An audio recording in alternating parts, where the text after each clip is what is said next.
Buenas tardes con todos. Es un honor para mí presentar hoy a una invitada sumamente destacada en el ámbito jurídico laboral, la doctora María Aide Segarra. Ella es socia del área laboral del estudio Rebasa Alcázar y de las Casas, es abogada por la Pontificia Universidad Católica del Perú y cuenta con más de 25 años de experiencia asesorando empresas en materia laboral. En esta entrevista conversaremos con la doctora acerca del acoso laboral, sus diferencias con el hostigamiento sexual y las estrategias de prevención que pueden adoptarse desde las organizaciones. Muy buenas tardes, doctora. Muchas gracias por acompañarnos. Muchas gracias, Ornella, por la invitación a esta entrevista. Para mí es un honor estar con ustedes esta tarde para conversar de un tema que se ha vuelto muy importante, como es el relativo al acoso laboral en el mundo del trabajo. Muchas gracias, doctora.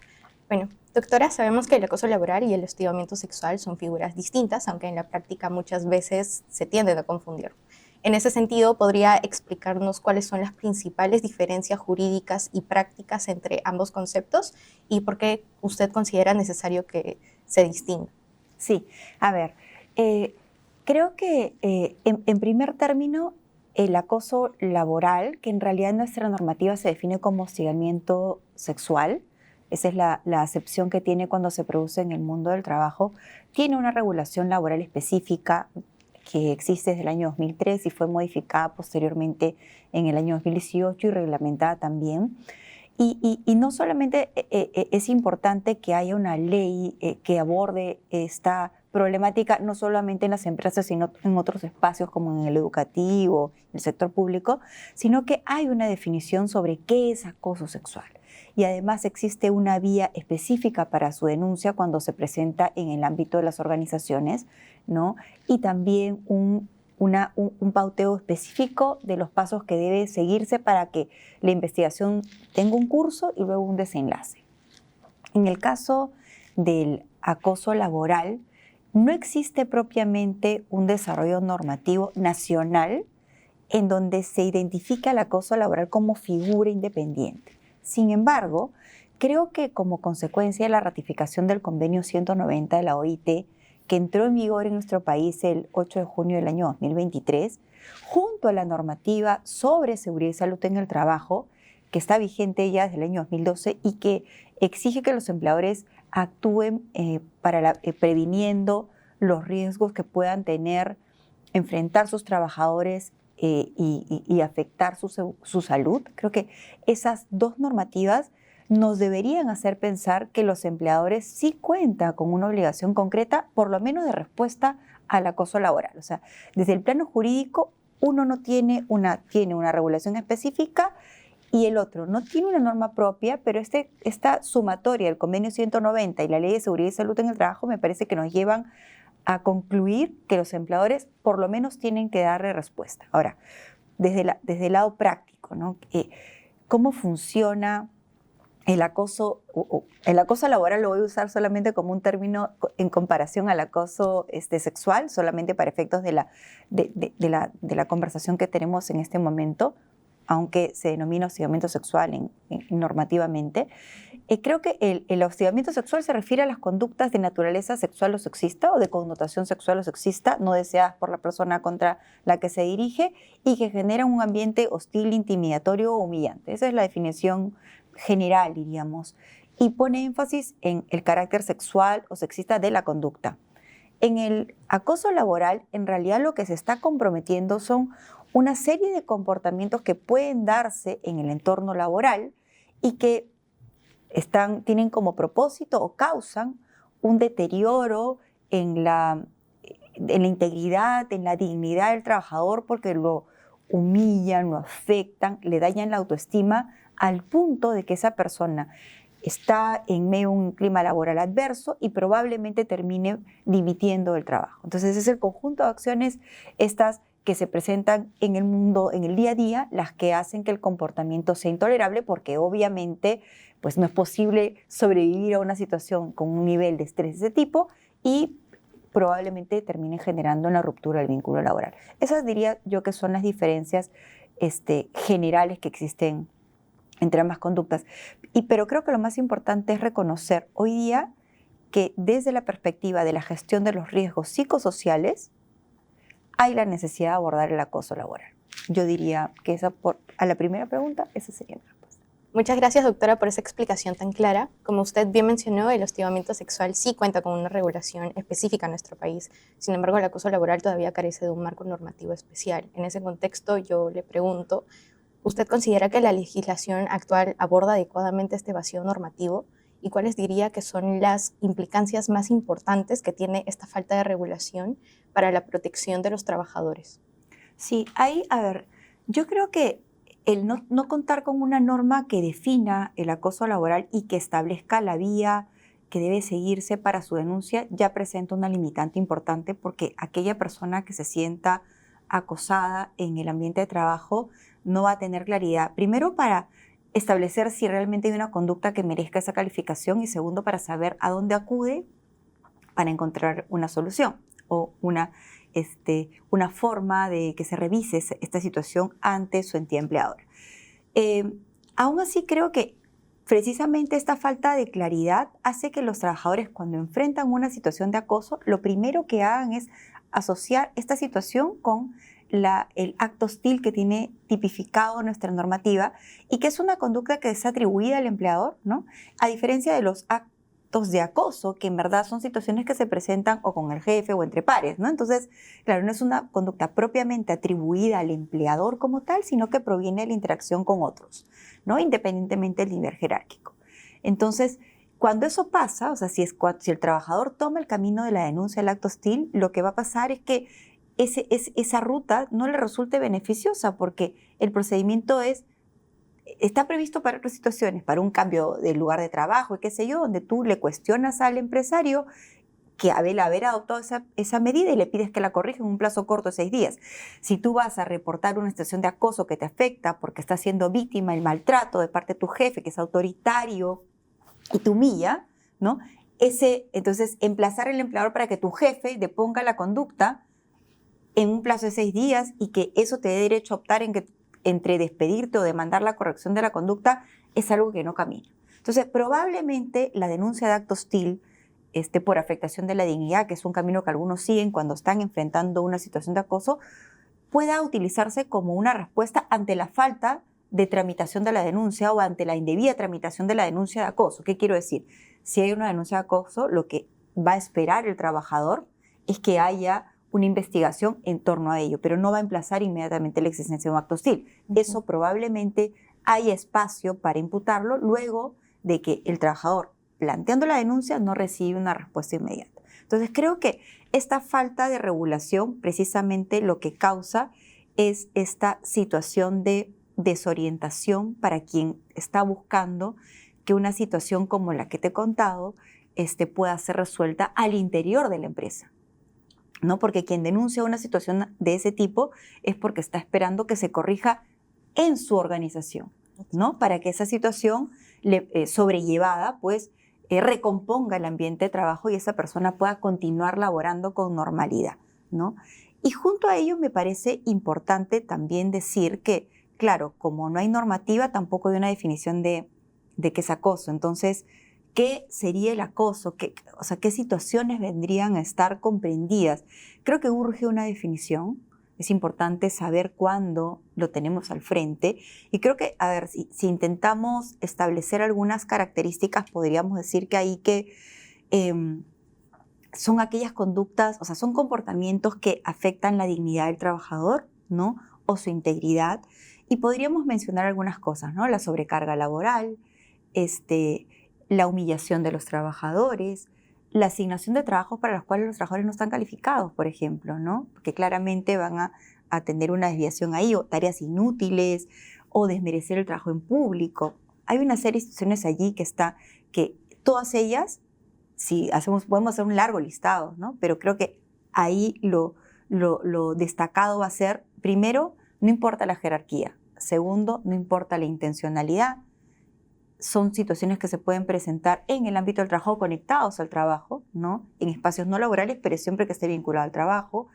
Diría que importa mucho la repetición, o sea, para que se produzca realmente una situación de acoso, tiene que tratarse una conducta prolongada en el tiempo, ¿no? No hay realmente un indicador preciso de cuánto tiempo tiene que pasar para que se produzca acoso, ¿no? Y esta situación de intimidación que siente la persona, pero creo que allí justamente es donde interviene el análisis casuístico y siempre sometiendo a la razonabilidad esta alegación de acoso que alguien pueda realizar.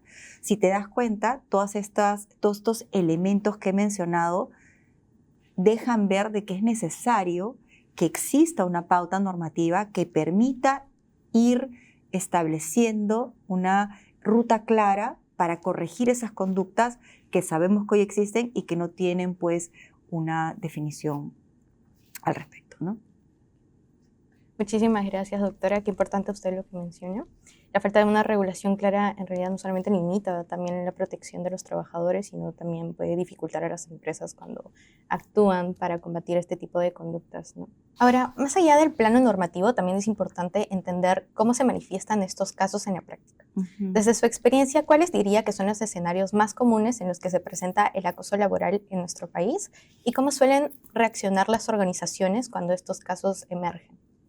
Mira, a ver, así como cuando empezamos a trabajar en la prevención del acoso sexual, realmente no habían estadísticas confiables con respecto a las situaciones que se denunciaban como acoso sexual.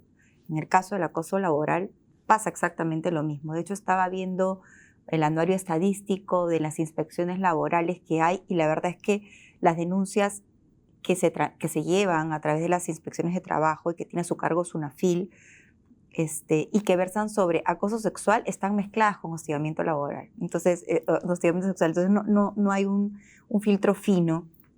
Pero yo te diría que, basado en un poco lo que he podido ver, ¿no?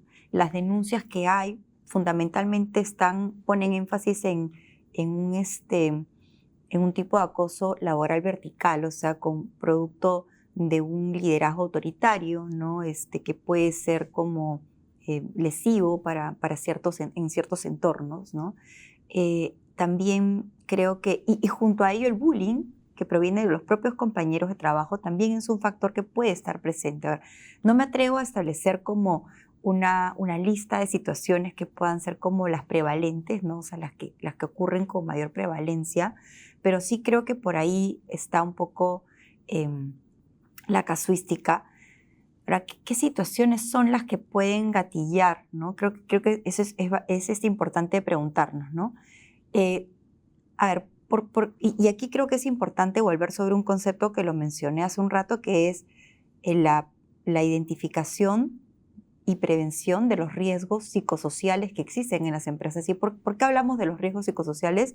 Porque el acoso laboral termina siendo una de las manifestaciones más severas que pueden producirse como consecuencia de riesgos psicosociales no gestionados o mal gestionados, ¿no? Entonces, claro, hay factores que hacen que existan riesgos psicosociales que pueden decantarse, ¿no? Y que tienen que ver con el entorno laboral, las condiciones laborales, la forma como se organiza el trabajo, las relaciones entre la alta dirección, los mandos gerenciales y los trabajadores. Factores culturales también pueden influenciar muchísimo en cómo se llevan a cabo las relaciones entre los trabajadores. Entonces, claro, si tú tienes un trabajador que realiza su actividad en solitario, lo que ya representa una situación que puede gatillar estrés, pues ahí puede presentarse pues un ambiente como invisible para conocer qué es lo que pasa y de qué manera se llevan a cabo las relaciones. O, por ejemplo, si estás frente a trabajadores que realizan labores repetitivas, de poca relevancia, ¿no? También ahí también pueden haber situaciones que merecen un nivel de intervención. ¿Qué pueden hacer las organizaciones para responder a estos retos que se presentan allí? Probablemente establecer mecanismos de mitigación, estar cerca de estos trabajadores, saber cómo están llevando a cabo sus labores, saber si están recibiendo labores que puedan desarrollar, si acaso hay una sobrecarga laboral que requiera ser resuelta. O sea, para cada tipo de riesgo tendría que haber un plan de mitigación de manera que puedan ser adecuadamente controlados esas situaciones que son disparadores de violencia y abuso, ¿no? Entonces, tratar de evitar el estrés en las relaciones de trabajo es un punto crítico para la gestión, ¿no? De estas situaciones a las que me he mencionado, ¿no? Okay. Muy interesante lo que nos comenta, doctora. Creo que es bastante importante identificar estos patrones de conducta, ¿no? Para poder combatirlas. Eh, Parte del problema sobre el acoso laboral es que muchas de estas conductas se terminan normalizando o incluso invisibilizando en las organizaciones. En ese sentido, ¿qué estrategias o acciones considera usted que deberían implementarse para eliminar estas prácticas y visibilizar los patrones que las sostienen?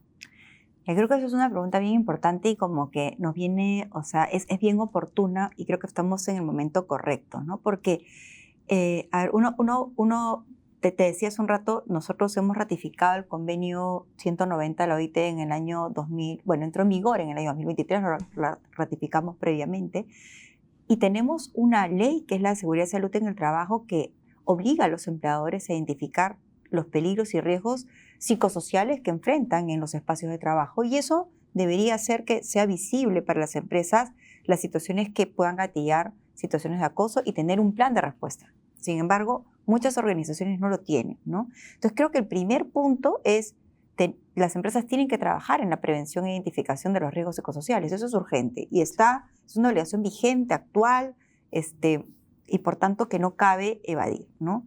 Lo segundo es tener una política que ejemplifique cuáles son las situaciones de acoso laboral que se pueden producir en las empresas y también decir que no es acoso. O sea, porque claro, también puede ser muy tentador, como no hay una definición de acoso, entonces, claro, un feedback de repente un poco estricto puede ser asociado a acoso. Entonces, no, a ver, no. Hay, o sea, el ejercicio de la facultad disciplinaria, el ejercicio de la facultad de dirección que tiene que ver con la supervisión, la fijación de metas, qué sé yo, y que requieren de interacción con los trabajadores de forma permanente, o sea, tiene comportamientos que son legítimos, va a depender de cómo se llevan a cabo, ¿no? Pero creo que ahí urge que las organizaciones tengan, bueno, identifiquen los riesgos psicosociales que puedan enfrentarse en la empresa, tengan una política, que difundan la política, ¿no? Y que tengan además una respuesta para cuando hay una denuncia de acoso. Eso es como indispensable. ¿Y por qué pensamos hoy en que es importante abordar esta problemática? Porque hay una mayor sensibilidad. O sea, la sensibilidad de los trabajadores hoy día está mucho más como en capacidad de reconocer situaciones que son intolerables y que no van a ser permitidas. Y creo también que las organizaciones hoy día son retadas porque se exige que los empleadores trabajen en el bienestar. El bienestar es una necesidad para todos. Entonces, ya pasó de ser un plus para ser una necesidad que las organizaciones tienen que preservar. Entonces, sí creo que es necesario que se trabaje en esta prevención articulada, ¿no?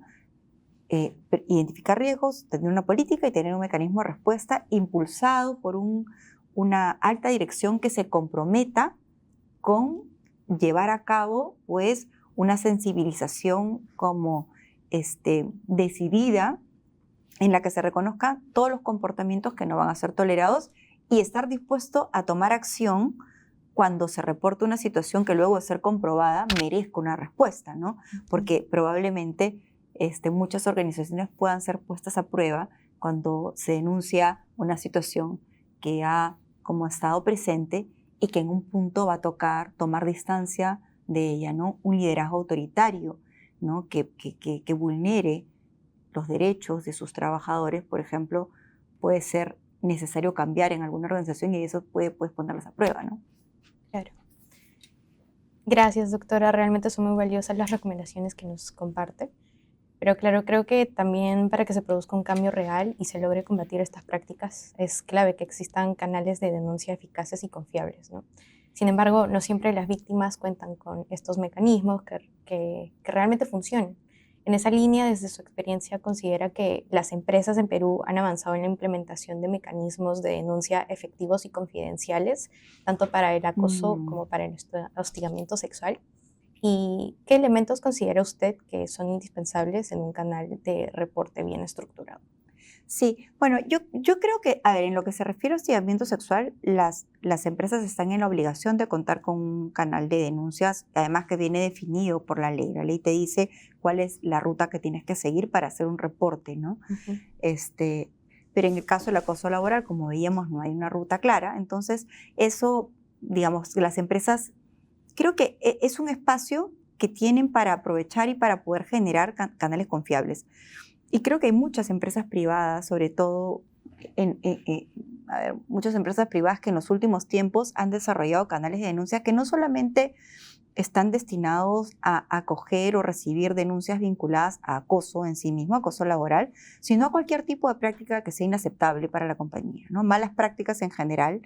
Y por lo general eso tiene una investigación interna, ¿no? Y luego hay que la tiene a su cargo algún área determinada, y luego suele existir un comité encargado de revisar los hallazgos que se produzcan como consecuencia de esas indagaciones, y se toman decisiones a ese nivel, que me parece muy valioso que sea a nivel de un colegiado, ¿no? Un colegiado permite recoger una pluralidad de visiones, ¿no?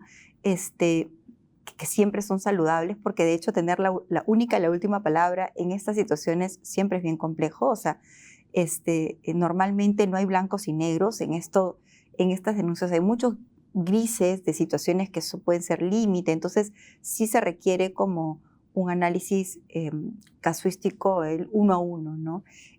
Pero yo pensaría que los canales que se han implementado en las empresas que conozco funcionan, y creo que el éxito que tienen es que están construidos sobre la base de guardar reserva, o sea, de la identidad de la persona que denuncia, ¿no? Salvo que sea necesaria, pues, la revelación de la persona que está sufriendo el acoso. Eso sí tienes que saberlo, ¿no? Para llevar adelante la investigación. Creo que es muy importante que se establezca como un principio no negociable que no van a haber represalias, ¿no? Creo que eso, asegurar que no habrán represalias, ¿no? Y tercero, ser capaces de tener como un ente, pues, confiable, es decir, que el órgano en quien descanse la resolución del caso tenga, pues, el reconocimiento interno, ¿no? De que está tomando las decisiones correctas, ¿no? Creo que eso es un proceso. O sea, toma tiempo construir confianza en que aquellas denuncias que sean planteadas van a ser investigadas con la seriedad que merecen, ¿no? Sin ser subestimadas, y va a llegarse a una solución luego de seguirse un procedimiento confiable que va a estar en manos de personas que son respetadas y reconocidas en la organización. Ok.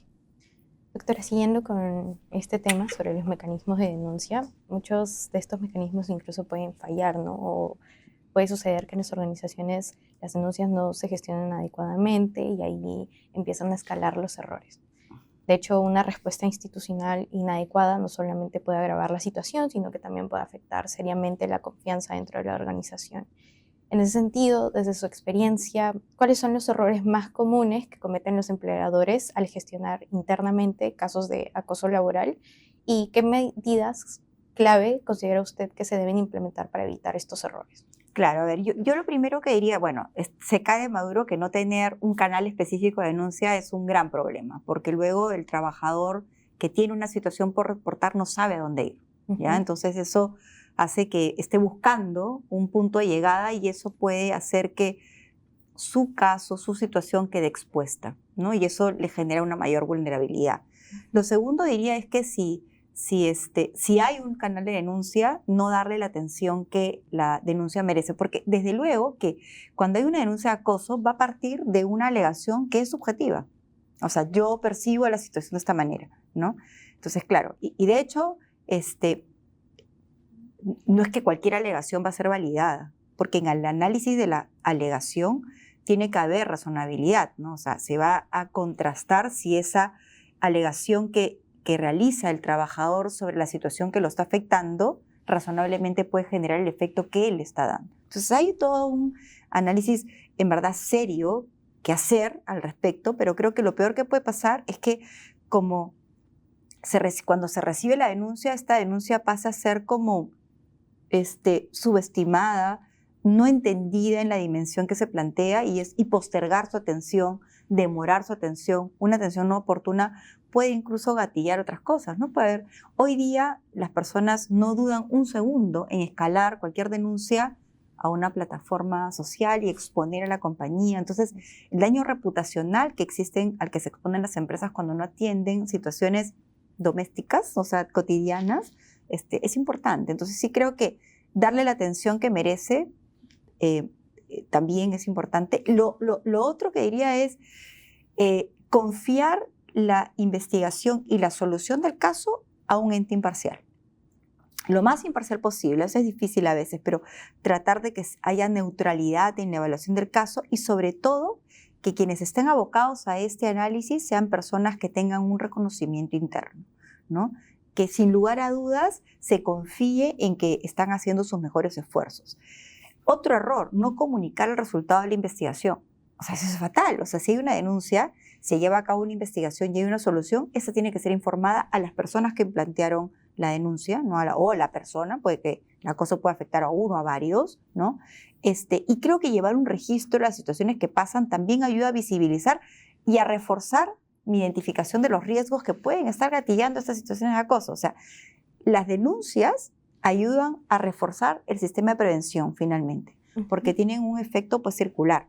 Sí, porque si hay una situación que ha vulnerado, digamos, los mecanismos que yo había previsto para que no ocurran estas situaciones, entonces tengo que ver cómo refuerzo esos mecanismos para evitar que pase, ¿no? Una situación como la que he terminado comprobando que ocurrió y tal, ¿no? Yo diría que por ahí están un poco las fallas que puede tener un sistema y que en el largo plazo terminan jugando en contra pues, de las organizaciones y del clima laboral, de la reputación, de la rotación, de la capacidad de retener talento, de la productividad, ¿no? Todas estas son situaciones que en el largo plazo generan desconfianza en la organización.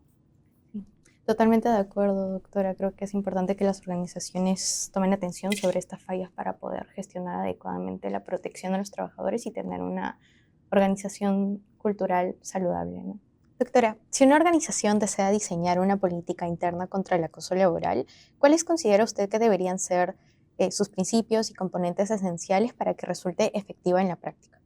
Y a ver, yo creo que lo primero que tiene que existir es el compromiso de la alta dirección con, con establecer pues un entorno de trabajo libre de acoso, ¿no? De todo tipo de violencia, en donde se instaura el respeto en la organización. De hecho, hay algunas empresas que ya tienen como una regulación como amplia, ¿no? Para prevenir cualquier tipo de violencia y acoso. Claro, el acoso, el hostigamiento sexual tiene una vía de tramitación específica y este podría tener una vía distinta, ¿no? Como lo proponía hace un momento. Pero si tuviera que hacer una política, diría que hay principios que son como básicos, ¿no? Tolerancia cero, diría confidencialidad, o sea, creo que sí tiene que garantizarse la reserva de la identidad de las personas que están involucradas en una investigación. Tiene que garantizarse el debido proceso, que significa el poder hacer una investigación justa, imparcial, oportuna, ¿no? Que respete y garantice el derecho de defensa de quien está haciendo la alegación de acoso, ¿no? Y la otra es, pues, proteger contra represalias, que creo que es una de las principales preocupaciones que tiene aquella persona que va a denunciar una situación que lo está afectando y que tiene que ver con su espacio de trabajo. O sea, no es tan fácil salir del espacio como de confort y decir, no, y reconocer, aquí hay una situación que me está afectando y me está causando un daño psicológico, porque eso es lo que está detrás del acoso laboral, ¿no? Situaciones que pueden afectar o que están vinculadas con su vida privada, su profesión o no, o su ambiente de trabajo y que lo van a terminar afectando emocionalmente, ¿no?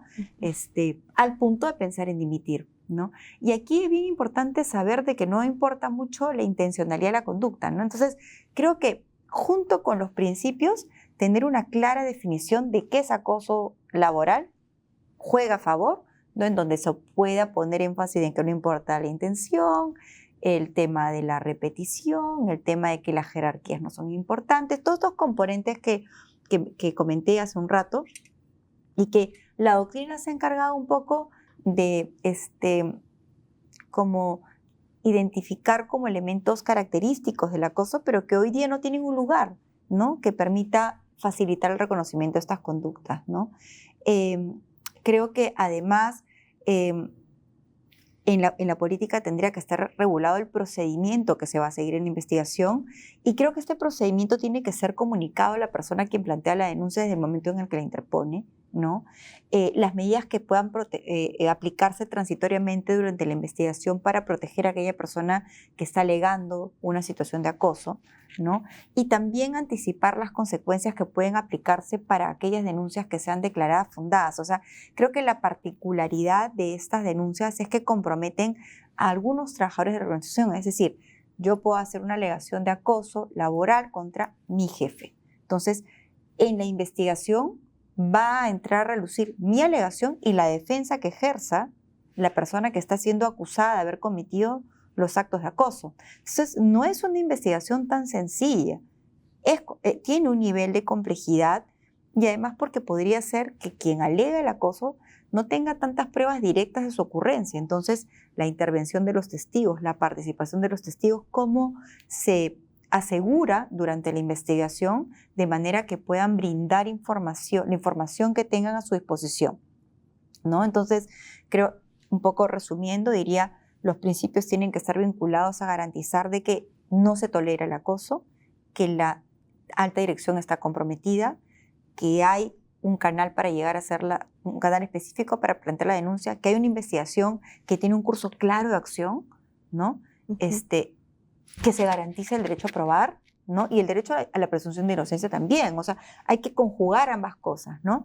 Y que esa investigación va a tener un resultado que será informado y que se aplicarán las consecuencias que se determinen en esa investigación. Entonces creo que esa sumatoria de elementos tiene que estar en la política, y que además no basta con que sea la política tiene que ser un instrumento vivo que sea llevado a la organización de una manera sistemática, de forma que todos los trabajadores la conozcan, para que surta los efectos que corresponda si es que hubiera una alegación de acoso que tenga que ser atendida. Entonces creo que eso es lo que yo diría que tendrían que hacer las empresas para asegurarse de que su regulación tenga el efecto que esperan, ¿no? Totalmente de acuerdo, doctora. Creo que es importante tener una política con principios claros, procedimientos claros y que se apliquen además, ¿no? Que no solamente consten en el papel, sino que realmente sean efectivos. Para cerrar esta conversación, me gustaría pedirle una mirada hacia adelante, hacia el futuro. ¿Cómo visualiza usted la evolución del tratamiento del acoso laboral en Perú? ¿Cree que en los próximos años veremos una mayor intervención legislativa o un enfoque más proactivo por parte del sector privado para combatir estas prácticas? Sí, a ver, yo pensaría que, o sea, si la ratificación del convenio 190 lleva a que sus Estados miembros tengan que emitir las reglamentaciones que sean necesarias para hacer efectiva la prevención del acoso, de la violencia y el acoso laboral, ¿no? Y hacer que los empresarios adopten acciones concretas para su prevención, ¿no? Desde la identificación de los riesgos psicosociales, como comentaba hace un momento, probablemente se requiera algún tipo de adaptación. O sea, creo que sí, o sea, porque hoy día los empleadores están supliendo esta falta de regulación con una regulación propia, que ciertamente creo que da un espacio para que las organizaciones creen los mecanismos adecuados a sus necesidades, ¿no? Y apliquen fórmulas que puedan funcionar para cada uno de ellos. Creo que te da una amplia apertura. De hecho, la normativa sobre hostigamiento sexual tiene previsto el procedimiento, pero no está regulado en detalle. Cada organización lo adapta a sus necesidades también. Entonces, creo que sí debería existir una normativa que precise el concepto y de qué manera deberían atenderse en términos generales las situaciones que se denuncien como acoso, ¿no? Pero creo que hoy día las empresas tienen el reto de tomar la iniciativa, y creo que es saludable que lo hagan, ¿no? Por los beneficios que trae para la organización tener una ruta clara para la denuncia de este tipo de situaciones. Uh-huh. Doctora, muchísimas gracias por habernos acompañado hoy y por compartir con tanta claridad y profundidad su experiencia en este tema tan relevante para la sociedad y también para el ámbito laboral y las empresas. Ha sido un verdadero privilegio contar con su participación en esta nueva edición de la revista de Corpus Juris y bueno, agradecemos mucho por su tiempo y por su disponibilidad. Muchas Muchas gracias gracias. a ti, Ornella, y a la revista por la invitación. Para mí ha sido un gusto conversar con ustedes sobre este tema que está empezando a dar que hablar y yo creo que en los próximos meses, en los próximos tiempos, vamos a estar ocupándonos activamente de estos asuntos y estoy segura que en beneficio del bienestar de las organizaciones.